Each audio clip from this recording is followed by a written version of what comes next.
Welcome back to my channel. और आज का टॉपिक है जनरल साइंस पार्ट 2। इससे पहले भी मैं जनरल साइंस का एक वीडियो लेके आया था जिसमें कुछ ही क्वेश्चंस के बारे में मैंने बताया था। तो आज ये मैं पार्ट 2 लेके आया हूँ। पार्ट 2 में मैं आपको और आगे के कुछ क्वेश्चंस बताता हूँ जो कि आपके इंपॉर्टेंट है एसीसी एग्जामिनेशन के लिए। ठीक है, तो इसके बारे में नेक्स्ट चलते हैं हम क्या करना है इसके लिए। और कुछ डिटेल्स मैं आपको देने वाला हूं। अगर आप चाहते हैं कि आप करंट के लिए एक्टिवली रहें और करंट के आपको सारे क्वेश्चंस पता चलते रहें, तो आप ये कर सकते हैं, मेरे टेलीग्राम चैनल को जाके डिस्क्रिप्शन के अंदर मैं लिंक प्रोवाइड कर दूंगा। उस लिंक से आप मेरे टेलीग्राम चैनल को ज्वाइन कर सकते हैं। ठीक है, और एक ऑप्शन है, अगर आप चाहते हैं व्हाट्सएप या फिर व्हाट्सएप एसीसी ग्रुप ज्वाइन करना या एसएसबी के लिए एसएसबी के लिए ग्रुप ज्वाइन करना चाहते हैं व्हाट्सएप पे, ठीक है, तो आप मेरे को मेरे नंबर पे, ये जो नंबर मैं प्रोवाइड कर रहा हूँ, इस नंबर पे आके आप मेरे को कमेंट कर सकते हैं यहाँ पे मेरे मैसेज बॉक्स में आके यहाँ पे व्हाट्सएप पे कि वांट्स टू ज्वाइन एसएसबी 1 2 3 और 1 2 4। जो भी आपको ग्रुप ज्वाइन करना है वो ग्रुप के लिए यहाँ मैसेज कर सकते हैं। अगर आपको एसीसी ज्वाइन करना है, एसीसी का व्हाट्सएप ग्रुप, तो एसीसी 1 2 5 लिख के वहाँ पे आपने मैसेज करना है। ठीक है, चलिए फिर अभी हम स्टार्ट करते हैं अपने वीडियो को। यहाँ पे जो इंपॉर्टेंट क्वेश्चंस हैं मैं उनके बारे में थोड़ा आपको चीज़ें बताने वाला हूँ। ठीक है, ओके। आयरन का जो प्योरेस्ट फॉर्म होता है वो क्या होता है? ठीक है, आयरन का जो प्योरेस्ट फॉर्म होता है उसे क्या कहते हैं? ठीक, तो जो इसका करेक्ट आंसर होगा वो रॉट आयरन होगा। ठीक है, wrought iron is the purest form of iron. ठीक है, इसके बाद चलते हैं अपने नेक्स्ट क्वेश्चन के ऊपर। नेक्स्ट क्वेश्चन क्या है हमारा? नेक्स्ट क्वेश्चन है लो आयनाइजेशन पोटेंशियल किसके अंदर होता है? ठीक है, तो यहां पे मैं क्वेश्चन लिख देता हूं, लोएस्ट आयोनाइजेशन। ठीक है, लोएस्ट आयोनाइजेशन पोटेंशियल किसके अंदर होता है? तो इसका जो करेक्ट आंसर है वो क्या है? इसका करेक्ट आंसर जो है वो है सीजियम। ठीक है, ओके। अभी जो टर्म के बारे में मैंने बताया मैं उसके बारे में बता देता हूँ। यहाँ पे मैंने बोला था आयोनाइजेशन। ठीक है, तो आयोनाइजेशन का मतलब आधों को नहीं पता होगा आयोनाइजेशन पोटेंशियल क्या होता है। ठीक है, तो ये थोड़ा सा मैं बता देता हूँ यहाँ पे, POTENTIAL आयोनाइजेशन पोटेंशियल। ठीक है, इसका मतलब क्या होता है? ओके, जैसे कि आप मानिए ये एक एटम है। ठीक है, इसमें से एक इलेक्ट्रॉन निकालने के लिए जितनी एनर्जी की रिक्वायरमेंट होती है उस एनर्जी को कहते हैं हम आयोनाइजेशन पोटेंशियल। तो सबसे कम आयोनाइजेशन पोटेंशियल होता है सीजियम का। ओके, चलिए फिर नेक्स्ट क्वेश्चन की तरफ चलते हैं हम। अच्छा, तो एक और चीज़ मैंने स्किप कर दिया था इसमें बताना। अगर इसमें आपसे पूछा जाता है कि हाईएस्ट किसका होता है, ठीक है, मैंने क्वेश्चन में पहले बताया था आपको लोएस्ट का, तो हाईएस्ट के बारे में पूछता तो हाईएस्ट के लिए कौन सा आ जाएगा? हाईएस्ट के लिए आ जाएगा हीलियम। ओके, चलिए फिर नेक्स्ट वाला क्वेश्चन देखते हैं क्या है। अगर एग्ज़ाम में आता है कि आपसे पूछा जाता है कि कौन सा ऐसा एलिमेंट है, ठीक है, जो कि सारों में प्रेजेंट होता है, मतलब सारे जो एसिड्स होते हैं उनके अंदर प्रेजेंट होता है, ठीक है, is present in all acid. अगर ये क्वेश्चन आपसे पूछा जाता है तो इसका क्या एग्जैक्ट आंसर होगा? इसका एग्जैक्ट आंसर होगा हाइड्रोजन। ठीक है, हाइड्रोजन एक ऐसा एलिमेंट होता है जो सारे के सारे एसिड्स के अंदर प्रेजेंट होता है। नेक्स्ट क्वेश्चन है हमारा कि पीएच फैक्टर, ठीक है, किस चीज़ को मेज़र करने के लिए यूज़ किया जाता है? पीएच फैक्टर से हम क्या मापते हैं? ठीक है, यूज्ड टू मेज़र क्या? ठीक है, तो इसका जो होता है ये इसलिए इस्तेमाल होता है, ये एसिडिटी ऑफ लिक्विड के लिए, एसिडिटी ऑफ लिक्विड के लिए इसका इस्तेमाल किया जाता है। ठीक है, पीएच फैक्टर का एक बहुत ही इंपॉर्टेंट क्वेश्चन बताने वाला हूँ मैं आपको। ठीक है, इसमें एक क्वेश्चन आता है कि फिलोसोफर वूल किसे कहा जाता है? ठीक है, फिलोसोफर वूल। तो जब भी आपको ये क्वेश्चन मिलता है फिलोसोफर वूल का, तो आप बगैर सोचे समझे सीधे सीधे जिंक ऑक्साइड के ऊपर आपने क्लिक करना है। ठीक है, तो फिलोसोफर वूल जिंक ऑक्साइड को बोला जाता है। ये वन वर्ड में, ये काफ़ी इंपॉर्टेंट क्वेश्चन है, बहुत सारे कॉम्पिटेटिव एग्जाम में ये आ चुका है। तो आई होप सो कि शायद हो सकता है एसीसी एग्जाम में भी ये क्वेश्चन पूछे जा सकते हैं। इसलिए मैं ये चुन के क्वेश्चंस लेके आता हूँ आप लोगों को कि जो आपके एग्जाम्स में आ सकते हैं। ठीक है, ओके। नेक्स्ट जो क्वेश्चन है वो है कि कौन सा मेटल, गौर से सुनिएगा, कौन सा मेटल एक्सट्रैक्ट किया जाता है आपका सी वाटर से? ठीक है, extracted from sea water, sea water. ठीक है, तो ये अगर कभी भी आता है तो इसका सीधा आंसर आपने मैग्नीशियम को टिक कर देना। ठीक है, मैग्नीशियम सी वाटर से मिलता है आपको। ठीक है, तो magnesium will be the correct answer, right. ये भी जो क्वेश्चन मैं देने वाला हूँ काफ़ी ही अच्छा क्वेश्चन है ये, कि वाइट फॉस्फोरस को जो वाइट फॉस्फोरस होता है उसको किसके अंदर रखा जाता है, ठीक है। Okay, white phosphorus is always kept under किसके। तो मैं पहले इसका आंसर आपको बता देता हूँ, इसको रखा जाता है वाटर के अंदर, ठीक है। अभी क्यों रखा जाता है वाटर के अंदर, वाइट फॉस्फोरस हाईली रिएक्टिव होता है, ठीक है। तो अगर जैसे ही इसको कोई भी लाइक एयर के कांटेक्ट में आते ही इसमें आग लग जाती है, ठीक है। इसके लिए इसको कंजर्व किया जाता है वाटर के अंदर, ठीक है। एक ऐसा ही और इम्पॉर्टेंट क्वेश्चन मैं बताने वाला हूँ आपको, ठीक है। ड्राई आइस क्या होता है, ड्राई आइस इज, ठीक है। ऐसे क्वेश्चंस पक्का आते हैं आपके इस एग्जाम में, हो सकता है ड्राई आइस वाला क्वेश्चन पहले आया भी होगा, ठीक है। ACC 115 या 117 इन सब के किसी एक के पेपर में तो आपको ये शायद देखने के लिए मिलेगा। तो इसका मैं एग्जैक्ट आंसर आपको बताता हूँ, इसका एग्जैक्ट आंसर होगा सॉलिड कार्बन डाइऑक्साइड होता है, ठीक है। बहुत लोग इसको ड्राई कार्बन डाइऑक्साइड भी लगा देंगे, बट ड्राई कार्बन डाइऑक्साइड नहीं होता है, ठीक है। सॉलिड कार्बन डाइऑक्साइड होता है। तो अगर दोस्तों आपको ये अच्छा लग रहा हो वीडियो थोड़ी सी, तो पक्का इसको लाइक करिए, बिकॉज लाइक करने से थोड़ा बूस्टअप बढ़ता है, ठीक है। अगर आप चाहते हैं कुछ ऐसे ही अच्छे क्वेश्चन जो आपके ACC एग्जाम्स में आते हैं, तो आप यहाँ आके नोट्स भी परचेस कर सकते हैं, जिसके अंदर मैंने चुन के कुछ ऐसे क्वेश्चन डाले हुए हैं जिसमें कि आपको चैप्टर वाइज क्वेश्चन मिलेंगे, ठीक है। तो आप इस नंबर पर या तो व्हाट्सअप कर सकते हैं या तो यहाँ पर आप कॉल भी करके जो भी डिटेल है इसके रिगार्डिंग ले सकते हैं। ये काफ़ी जेन्युइन और काफ़ी रिलेवेंट क्वेश्चंस होते हैं जो आपकी ACC के एग्ज़ाम में आते हैं हमेशा, ठीक है। तो चलिए फिर हम नेक्स्ट क्वेश्चन पे चलते हैं। इसके बाद इसमें नेक्स्ट क्वेश्चन जो है वो है, कौन सा ऐसा चीज़ है जो कि सॉलिड लुब्रिकेंट के तरीके पे यूज़ किया जाता है, ठीक है।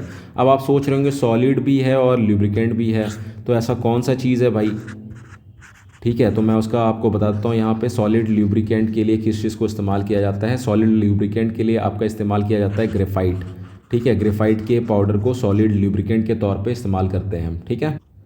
पेट्रोल का मेजर कंस्टिट्यूएंट क्या होता है, ठीक है।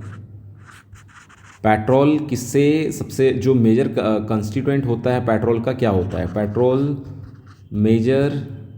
मेजर्स कंस्टिट्यूएंट, ठीक है, क्या होता है। इसका सही जवाब क्या है, इसका सही जवाब है ऑक्टेन, ठीक है। एग्ज़ाम में आए तो बगैर सोचे समझे सीधे ऑक्टेन को क्लिक करना भाई, ठीक है।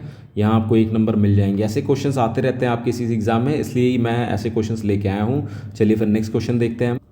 अभी एक क्वेश्चन मैं देता हूँ यहाँ पे, इसका आंसर आप कमेंट सेक्शन में करके बताना, ठीक है। मैं वहाँ आपको बताऊँगा किसने किसे सही जवाब दिया है। ये एग मार्क किसके लिए यूज़ होता है, ठीक है, किस चीज़ के लिए एग मार्क का इस्तेमाल होता है, किया जाता है, ठीक है। तो ये क्वेश्चन आप लोगों के लिए रहा, ये क्वेश्चन आपने पक्का चेक करना है और चेक करके इसके बारे में आपने बताना है, ठीक है। ओके, चलिए फिर नेक्स्ट क्वेश्चन चलते हैं हम। अगला जो क्वेश्चन है वो ये है कि एक मतलब जो कार्बन होता है, कार्बन के एक मॉलिक्यूल में कितना कार्बन डाइऑक्साइड पाया जाता है, ठीक है। Carbon in 1 molecule of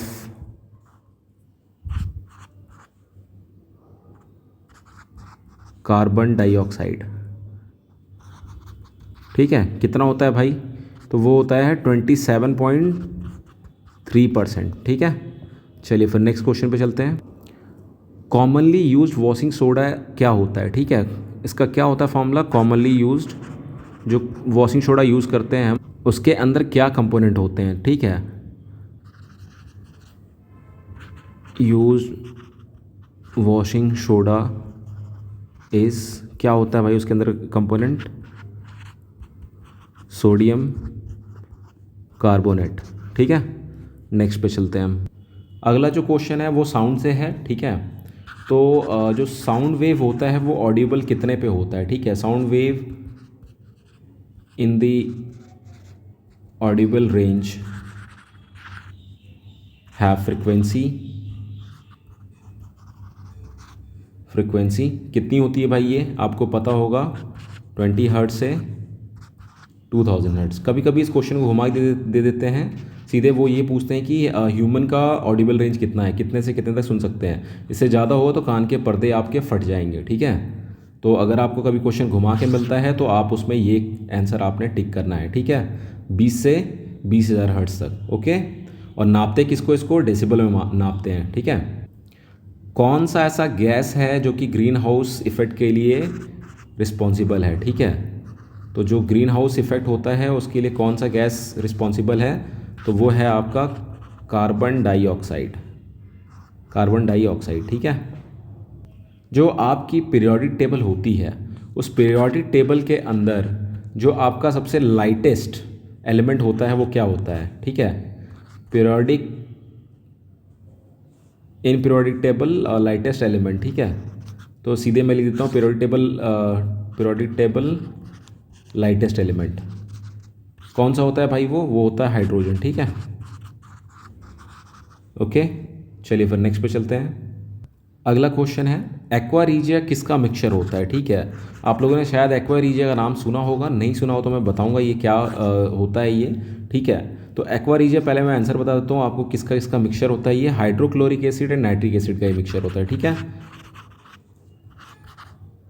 hydrochloric acid and nitric acid, और कौन से रेशियो में होता है ये भी मैं बताता हूँ। कभी कभार क्वेश्चन में आपको रेशियो पूछा जा सकता है, तो 3:1 के रेशियो में अगर आप हाइड्रोक्लोरिक एसिड और नाइट्रिक एसिड को मिक्स करते हैं तो वो एक्वा रीजिया बन जाता है। और ये एक्वा रीजिया इतना पावरफुल होता है कि वो गोल्ड को भी डिजॉल्व कर सकता है, ठीक है। तो एक्वा रीजिया इतना पावरफुल हो जाता है कि वो गोल्ड को भी डिजॉल्व कर सकता है, उसके अंदर इतनी ताकत होती है। तो इसको बेसिकली डिजॉल्व करने के लिए इस्तेमाल किया जाता है। ओके, चलिए फिर नेक्स्ट क्वेश्चन पे चलते हैं। आप लोगों ने बहुत बार देखा होगा कि भाई आप जब एक बर्तन रखते हो पानी का भर के, ठीक है, तो उसके बगल बगल में क्या होता है, सीमेंट का कुछ चादर या परत ऐसा कुछ जम जाता है, ठीक है। तो उसको क्वेश्चन के फॉर्म में क्या बोलते हैं मैं वो बताता हूँ आपको। परमानेंट हार्डनेस ऑफ वाटर किसके वजह से होता है, ठीक है। ये इसको कहते हैं परमानेंट हार्डनेस, ठीक है। लोग कहते हैं मेरे एरिया का पानी ठीक नहीं है यार, उसके अंदर बहुत ज़्यादा दिक्कत है, ऐसा वैसा हो जाता है। तो परमानेंट हार्डनेस ऑफ वाटर किसके वजह से होता है, ये किस चीज़ के प्रेजेंट होने की वजह से होता है, ये sulphate of calcium and magnesium के प्रेजेंट होने से होता है, ठीक है। Sulphates of calcium and magnesium की वजह से, ठीक। चलिए फिर नेक्स्ट क्वेश्चन पे चलते हैं। कौन सा ऐसा एलिमेंट है, ठीक है, कि जो मेटल का और नॉन मेटल का दोनों का प्रॉपर्टी दिखाता है, ठीक है। मेटल एंड नॉन मेटल्स, कौन सा ऐसा एलिमेंट है, तो ये हो जाएगा मेटलॉइड्स हो जाएगा यहाँ पे, ठीक है। मेटलॉइड्स के अंदर दोनों के ही क्वालिटीज़ होते हैं, मेटल्स की भी क्वालिटीज़ होते हैं और नॉन मेटल्स की भी क्वालिटीज़ होते हैं, ठीक है। नेक्स्ट क्वेश्चन है कि अगर सबसे ज़्यादा डक्टाइल, ठीक है, डक्टाइल एलिमेंट कौन सा होता है, ठीक है। डक्टाइल का मतलब मैं आपको एक्सप्लेन करता हूँ कि अगर 1 ग्राम किसी चीज़ की आप क्वांटिटी ले लेते हैं और अब बोलते हैं भाई मेरे को एक वायर बनाना है, तो सबसे ज़्यादा लंबा वायर कौन से मेटल का बनेगा, तो वो होता है गोल्ड, सोने का, ठीक है। अगर आपके पास सिल्वर है तो सिल्वर भी छोटा पड़ जाएगा, बट ये आप और इसका पतला और लंबा वायर बना सकते हैं, ठीक। चलिए फिर नेक्स्ट क्वेश्चन पे चलते हैं। चलिए नेक्स्ट सवाल बताता हूँ मैं। नेक्स्ट क्वेश्चन है कि स्टेनलेस स्टील जो होता है उसको बनाने के लिए कौन से जो भी मिक्सचर का हम इस्तेमाल करते हैं मेटल्स का, वो क्या होता है। क्योंकि आपको पता है कि जो स्टेनलेस स्टील होता है वो प्योर स्टील नहीं होता, ठीक है। तो उसमें क्या क्या इस्तेमाल करते हैं हम, उसमें हम इस्तेमाल करते हैं क्रोमियम का, ठीक है, और साथ में आयरन का। तो क्रोमियम और आयरन के जो अनुपात से बनता है वो बनता है स्टेनलेस स्टील। इसमें जंग नहीं लगती कभी भी, ठीक है, इसकी ये सबसे अच्छी प्रॉपर्टी है। चलिए तो अगला क्वेश्चन ये है कि कौन सा ऐसा एलिमेंट है जो कि गुड कंडक्टर है किसका, हीट का, ठीक है, बट बैड कंडक्टर है इलेक्ट्रिसिटी का, ठीक है। बैड कंडक्टर जनरली देखिए होता ऐसा नहीं है कहीं पे भी कि कोई ऐसा एलिमेंट हो कि जो गुड कंडक्टर हीट का हो बट बैड कंडक्टर इलेक्ट्रिसिटी का बन जाए, ठीक है। बट यहाँ एक ऐसा एलिमेंट है जिसको आप जानते हैं बहुत अच्छे से, जो कि है माइका, ठीक है, अभ्रक। हिंदी मीडियम वालों को अभ्रक के तौर पे पता होगा, बट अभी माइका पे आप लोग स्विच हो जाइए, बिकॉज क्वेश्चन आपके इंग्लिश में आएंगे। पता होते भी आप जवाब नहीं दे पाओगे, इसलिए टर्म्स जाना शुरू कर दो आजकल, ठीक है। ओके, तो ये हो गया माइका, इसका सही जवाब है माइका। जो आपका हाइड्रोक्लोरिक एसिड होता है उसका दूसरा नाम क्या है, ठीक है। हाइड्रोक्लोरिक एसिड का दूसरा नाम क्या है। हाइड्रोक्लोरिक एसिड को दूसरे नाम से जानते हैं जिसका नाम होता है म्यूरेटिक एसिड। अगर आप प्रीवियस ईयर के क्वेश्चन पेपर्स उठाएंगे तो आपको ऐसे ही सारे क्वेश्चन पेपर मिलते हैं आपके ACT के लिए भी, और यहाँ पे बहुत सारे क्वेश्चन हैं जो आपके CJET में भी आते हैं, ठीक है। तो ये आप अगर पुराने पेपर्स को अगर फॉलोअप करेंगे तो आपको ऐसे टाइप के ही क्वेश्चंस दिखाई देंगे। चलिए फिर नेक्स्ट पे चलते हैं हम। कौन सा ऐसा एलिमेंट है जिसको क्विक सिल्वर कहते हैं, क्विक सिल्वर के नाम से कौन सा ऐसा एलिमेंट है जो जाना जाता है, ठीक है। तो जो सिल्वर है उसके नाम से हम मरकरी को जानते हैं। आपने मरकरी को देखा होगा तो एकदम सिल्वरिश कलर का दिखता है, जो आपके थर्मामीटर के अंदर भी पाया जाता है। उसी से हम टेम्परेचर नापते हैं थर्मामीटर के अंदर, ठीक है। और मरकरी अगर आप कहीं गलती से खा लेते हैं तो अपने आप जान से हाथ धो बैठते हैं। इसका रीज़न ये होता है कि आपकी ब्लड की रफ्तार के साथ वो भागता है, ठीक है। तो बहुत ही पॉइजनस और बहुत ही डेंजरस है मरकरी, तो इससे थोड़ी दूरियां बना के रखें, ठीक है। बट ये याद रखें कि क्विक सिल्वर किसका नाम है। ऐसे टाइप के क्वेश्चन आपके एग्जाम में आते रहते हैं मैक्सिमम टाइम। अभी अगला सवाल मैं पूछता हूँ यहाँ पे, विनेगर के अंदर कौन सी एसिड पाई जाती है। सारे विनेगर का इस्तेमाल करते हैं। हिंदी में चले जाए तो इसको सिरका बोला जाता है, कहीं पे किसी और नाम से बोला जाता है, ठीक है। तो विनेगर के अंदर कौन सी एसिड पाई जाती है, तो विनेगर के अंदर जो एसिड पाई जाती है वो होती है एसिटिक एसिड, ठीक है। चलिए नेक्स्ट पे चलते हैं। अगला क्वेश्चन है कि जो ऑक्सीजन की वॉल्यूम है वो कितने परसेंटेज में है आपके एटमॉस्फेयर में, ठीक है। Volume in air, in atmosphere लिख देता हूँ, एयर नहीं है, इन एटमॉस्फेयर, ठीक है। O2 परसेंटेज वॉल्यूम, ठीक है। कितना परसेंट होता है ये, तो ये 21% है, ठीक है। तो आज का सेशन मैं यहीं क्लोज करता हूँ। आगे और कुछ क्वेश्चंस लेके आऊँगा मैं आपके लिए, ठीक है। अगर आपको ये वीडियो अच्छा लगा हो तो प्लीज़ लाइक करिए, चैनल को सब्सक्राइब करिए और ज़्यादा शेयर करिए। और एक चीज़ फिर से बोलना चाहूँगा मैं, अगर किसी को नोट्स की रिक्वायरमेंट है, चाहता है कि हाँ भाई वेट ना करना पड़े सर का, ये सर वीडियोस लेके आएंगे तब मैं पढ़ूंगा, तो इस नंबर पर कांटेक्ट करके आप नोट्स भी परचेज़ कर सकते हैं। और दूसरी चीज़ है कि अगर आपको अच्छा स्कोर करना है तो आपको अच्छा पढ़ना पड़ेगा, और बुक के अंदर ये सारी चीज़ें नहीं प्रोवाइडेड है, ये आप खुद ही डिफरेंस देख रहे होगे। बट हाँ, फिर भी अरिंद की बुक काफ़ी रिलेवेंट है, 30% प्लस क्वेश्चंस आते हैं। और जो मैंने लास्ट वीडियो के अंदर बताया था आपको कि अरिंद की बुक के बारे में बताऊंगा मैं उस बुक को कोशिश कर रहा हूँ डाउनलोड करने की। डाउनलोड करके मैं उसका सॉफ्ट कॉपी अपने व्हाट्सएप पे या फिर मैं अपने टेलीग्राम पे, जो भी ग्रुप्स है मेरे, मैं वहाँ पे अपलोड कर दूंगा। तो ये आपके लिए काफ़ी हेल्पफुल होगा। अगर आप ग्रुप ज्वाइन करते हो तो आपको सारी चीज़ें ईजिली नोटिफाइड हो जाती हैं वहाँ पर, ठीक है।